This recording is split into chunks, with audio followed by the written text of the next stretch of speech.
Hi everyone, Stranger here. Today's Titan 2 tutorial is on raid card combinations and synergies.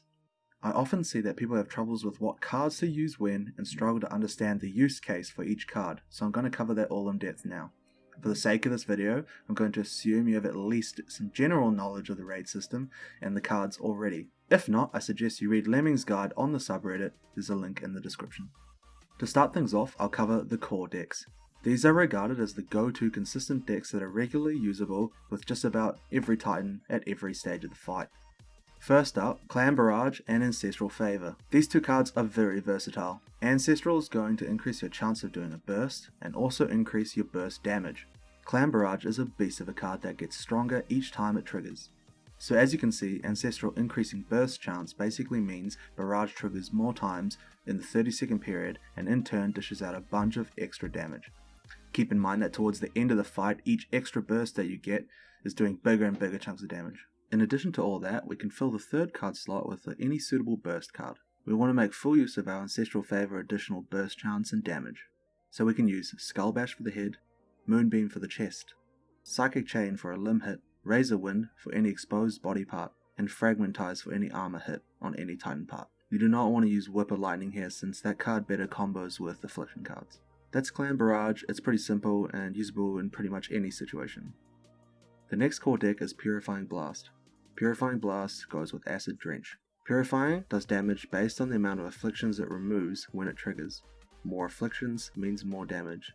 We combo it with Acid Drench because Acid has a special property of refreshing its affliction cooldown each time a stack is applied. This means that Acid Drench can rack up a bunch of affliction stacks very quickly and hold them there for Purifying to remove. And once removed, it can quickly stack them up again. The damage that Acid does is almost nothing compared to the damage Purifying puts out. So it's suggested that you don't actually level Acid Drench up a whole lot since the card's level doesn't increase proc chance, just damage. Getting it to level 4 or 5 doesn't cost too much dust and makes it so Acid does a bit of damage to health. Some players even keep Acid as low as level 2 or 3. Personally, 840 dust to get to level 5 really isn't a huge investment in my view, but spend your dust how you like. These levels for Acid only matter if you don't use Acid for anything else but Purifying decks. If you do, then you would level it accordingly. You can fill your third card slot of Purifying decks with cards similar to those mentioned in the Clan Barrage deck, but instead of burst cards we want to use the support variants. We can use Crushing Instinct for a head hit, Soulfire for a chest hit, Grasping Vines for a limb hit, Inspiring Force for any exposed body parts, and Prismatic Rift for any armor hits on any Titan part. Additionally, on some special occasions when there are fewer than 4 body parts left, we can use Victory March in the third slot to get massive damage. The less body parts, the better Victory March will perform, so try save it for the last few hits of a Titan before they die. Victory March can also be used with the Clan Barrage deck if you so desire. The next decks are what I like to call part decks. They are doing focus damage to a single body part. For the head, we combo Skull Bash and Crushing Instinct. For a chest, we combo Moonbeam and Soulfire. For any limb part, we combo Psychic Chain and Grasping Vines. Each of these can then be combined with Razor Wind or Inspiring Force for exposed body parts, or Fragmentize or Prismatic Rift for armored hits. Another option is to use Grim Shadows in the last slot. If you do though, you need to focus on a single part only to get the best out of Grim's damage, since all of its damage comes from the last few stacks. It does its best work when it maintains 7 stacks for most of the fight. Grim is typically weaker in comparison to other previously mentioned options, so it's probably only good to use it if all the other options are already used. With these combinations you can usually sort 4 decks for a typical Titan. Those are the core decks. Now onto the fun stuff, the niche decks. I'll go through each of these focusing on the main card for the deck and wrapping everything else around that. For a fresh Titan, there's Fuse decks. Fuse plus Swarm plus Inspiring Force or Prismatic Rift, or as an alternative, Fuse and Rancid with Inspiring Force or Prismatic Rift. Fuse is best used on fresh Titans because the swipe pattern benefits most from being able to swipe over every part. This is mainly because of the timing of the explosion from Fuse. Swarm will stack up to 5 times on a swipe part and then all its additional stacks will go to random parts. This causes it to spread damage randomly, meaning it also benefits from a fresh Titan.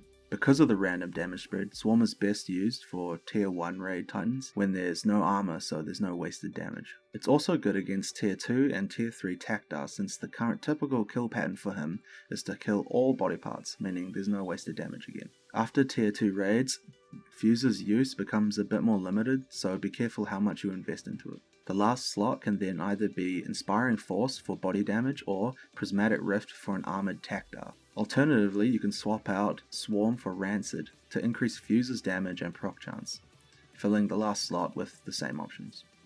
Decaying Strike can fit into almost any deck as the third card, but its use is very limited. It needs to be used on a part that is at or near full health for it to be any good.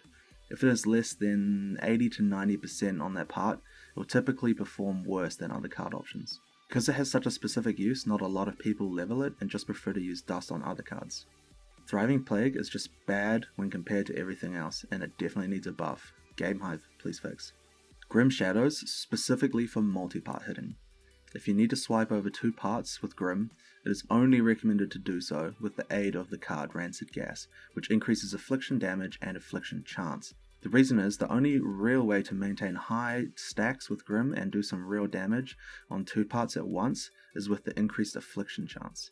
Even so, it's still very random and the deck output can vary a lot. You may need to test it for yourself and see if it's a viable strategy. Because affliction cards are used less in core decks, Rancid will likely be underleveled compared to most other cards that you have, meaning it won't be such a good option when compared to others anyway.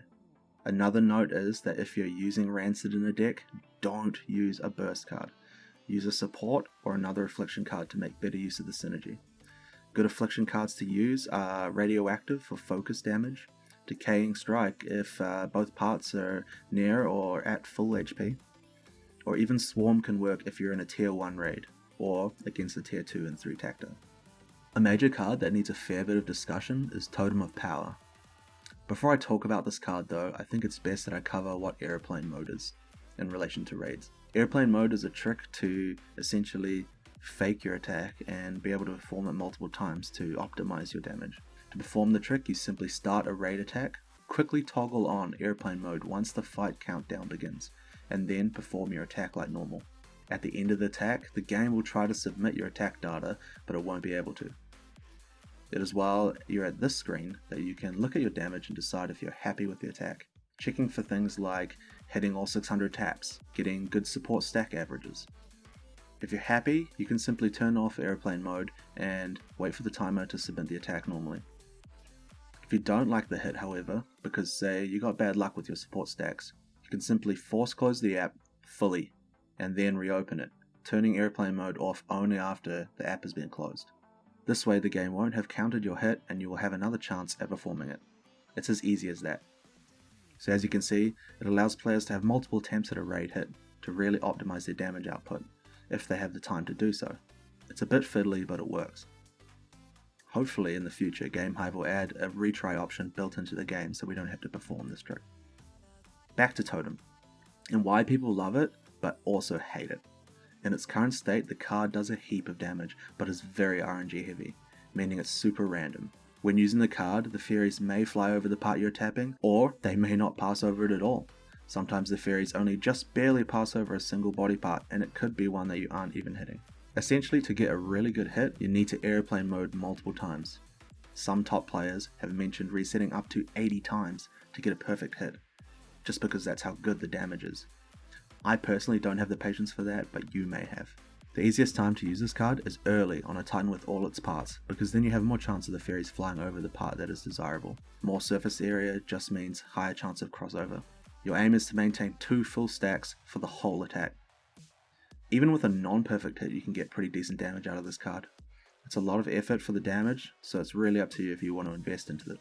I know people that have completely ignored it and spent the dust elsewhere, and also some that have gone into it heavy. I'd say go with what suits your playstyle. Okay, so going off all this information, we can see what cards are best to invest dust into, both for purchasing and upgrading. The core cards are must buy, and you should always level them as soon as you're able to. Acid Drench is the only core card that you don't need to purchase or upgrade very much. Victory March also falls into the must-buy category in my opinion, even though it can only be used sometimes. When you do get to use it, it does mega damage. The part decks then follow closely behind. They should be bought and upgraded when there's dust available. The rest of the cards you should only buy if you're making a certain deck that uses them work. It's suggested that you pick only 1 or 2 if you're trying to do this, and just focus on them as to not spread your dust too thin. And that does it. With these decks, you should be well prepared to take down any Titan in a raid. Remember to like this if you found it helpful, and subscribe if you want more, because I'm going to be doing more topics in the future. That's all for this one. I've been Stranger. Tap on.